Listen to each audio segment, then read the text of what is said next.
বাটিতে করে রেখে দেবো ডিপ ফ্রিজে। এখন আমি কলিজা ভুনা করব আর অন্য চুলায় বসিয়ে দিয়েছি। আজকে পাশে মেঘ জমে বৃষ্টি নামছে। আমার কলিজা ভুনাটা হয়ে গেছে, এটা ফুল ডান করে ফেলেছি যেহেতু রাতের ডিনারে এটা।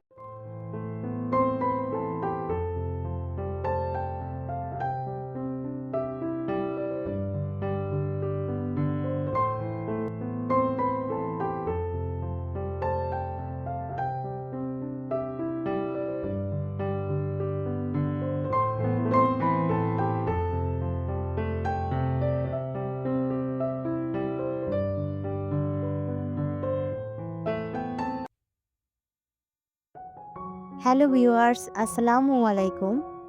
আমি স্বপ্নিল টাঙ্গাইল থেকে বলছি। বাংলাদেশি ব্লগার মম স্বপ্নিল চ্যানেলে আরও একবার স্বাগত জানাই।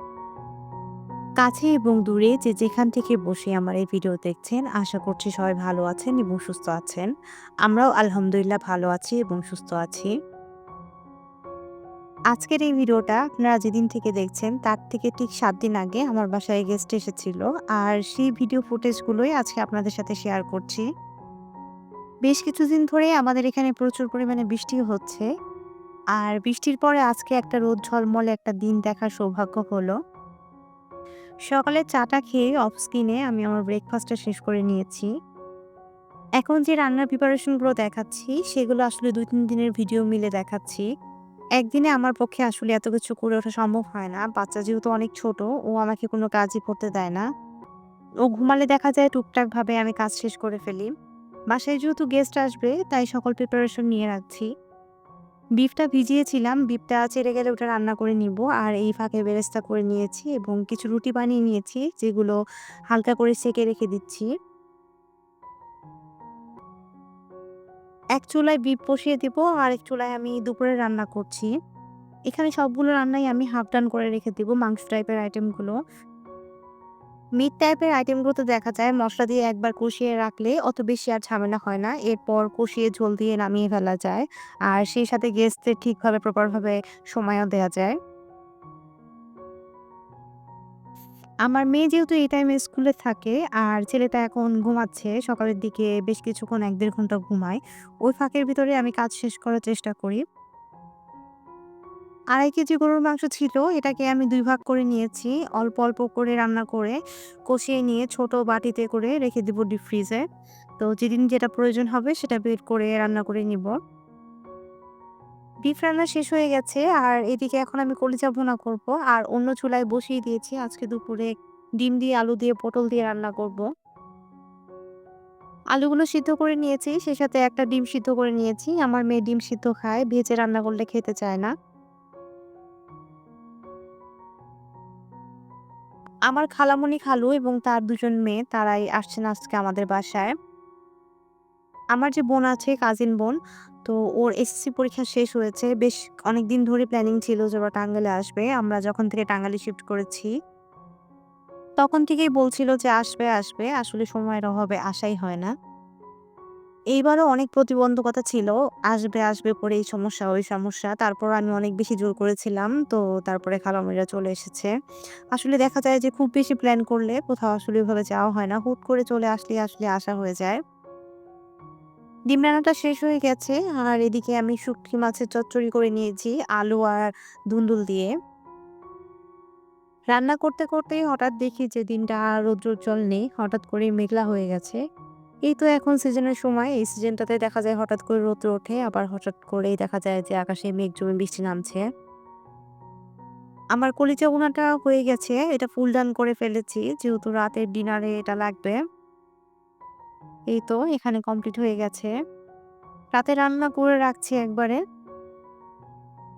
রাতে কলিজা ভুনা করব, সাথে কুমড়া, চাল কুমড়া ভাজি করেছি আর সাথে একটু মাছ ভাজি করব পেঁয়াজ দিয়ে। মাছ ভাজিগুলো করা কমপ্লিট হয়ে গেছে। একটু পেঁয়াজ ভাজবো শুধু। এই তো এখানে মাছ ভাজিও ডান। আর এদিকে বিকালে নাস্তার জন্য নুডলস রান্না করে রেখে দিচ্ছি। একটা লেয়ার মুরগি মসলা দিয়ে কষিয়ে রেখে দিচ্ছি। এটা যেহেতু অনেক শক্ত হয় তাই প্রেসার কুকারে রান্না করতে হয়। আপাতত একটা বলে নিয়ে রান্না করে রাখছি। পরবর্তীতে প্রেসার কুকারে রান্না করে নিব। আমার রাতের রান্নার আয়োজন কমপ্লিট হয়ে গেছে। এরই মাঝখানে মেয়েকে স্কুল থেকে নিয়ে এসেছি। খাবারগুলো ঠান্ডা হয়েছে।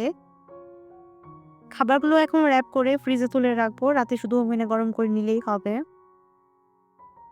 আর এদিকে বিকালের জন্য চা বসিয়ে দিচ্ছি। এখন প্রায় ৪টার মতো বাজে। আর এদিকে মুরগির মাংসটা ঠান্ডা হয়নি। নুডলসটা রান্না হয়ে গিয়েছে। এটাও গরম করে নিবো যখন নাস্তা দিব।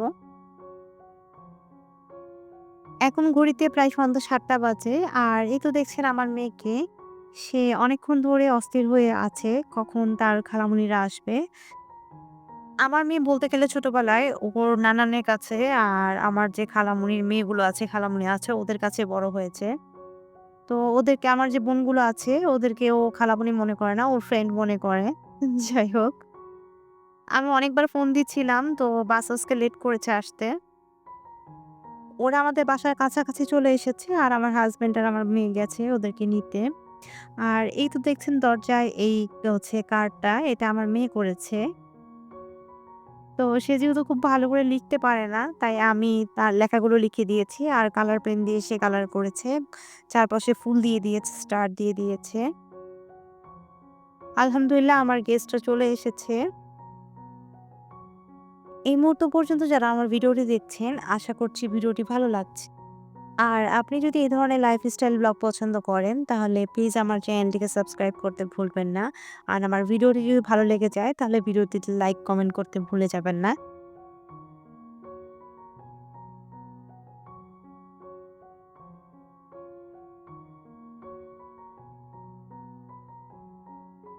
দুপুরে লাঞ্চ আওয়ারের পর থেকে ভালো রকমের বৃষ্টি হচ্ছে এখানে।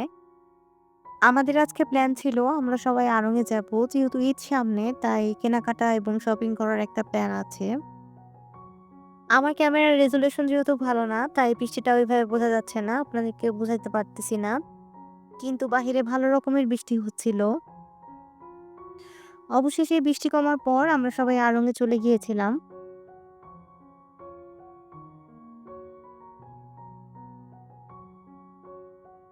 এখন রাত ৮টা বাজে আর আমরা সবাই আড়ং থেকে ফিরে এসেছি। এখানে মাত্র কয়েকটা ব্যাগ আছে। এগুলো আমার হাতে ছিল। এগুলো নিয়ে আমি উঠে এসেই ভিডিও করেছি।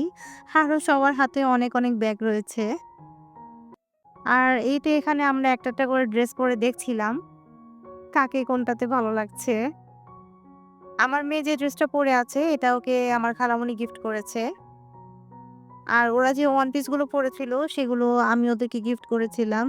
আর এইখানে আমি যে লাল জামাটা পড়েছি এটা আমার খালামণি আমাকে গিফট করেছে। তো সবাই পরে একটু ফটোশুট করছিলাম। আমার আজকের ভিডিওটি কেমন লাগলো অবশ্যই আমাকে কমেন্টের মাধ্যমে জানাবেন। আজকের মতো এখানে বিদায় নিচ্ছি। সবার সুস্থতা কামনা করছি। সবাই ভালো থাকবেন ও সুস্থ থাকবেন। আল্লাহ হাফেজ। আসসালামু আলাইকুম।